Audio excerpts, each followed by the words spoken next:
پیرۆز هێمای سەرکەوتن و هەڵسانەوەیە بۆ کورد. پێت وایە پێویستە چی بکرێت بۆ ئەوەی لە شکستەکانی کەرکووک و عەفرین بەسەر بەرزی هەڵسێتەوە؟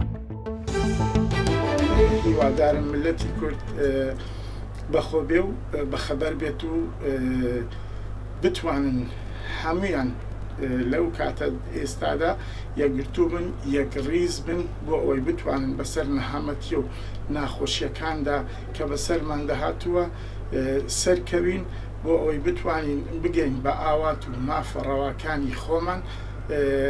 داوا لە هەموو لایەنە سیاسیەکان دەکەم، بە تایبەتی لایەنە سیاسیەکانی باشووری کوردستان کەوا لەو بۆنەیەدا بتوانن پێداچوونەوەک بە هەڵوێستی خۆیان بکەن.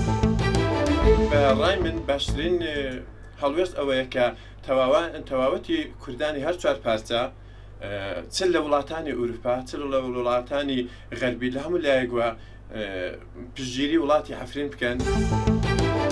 هیوادارم ئێمەی کورتیەک بگرین و بۆ ئەوەی وەکو عەفرین نەڕوخین پێویستە یەک بگرین بۆ ئەوەی دوژمنانمان زۆرە، نەیارمان زۆرە، بۆ ئەوەی سەرکەوتوو بین بگەینە ئامانچی خۆمان و بگەینە دەوڵەتی سەربەخۆ کەوش خەونی هزاران ساڵە کە چەندین شۆڕەشمان کردووە بۆ ئەوەی وڵاتی خۆمان هەبێت و سەرکەوتوو بین.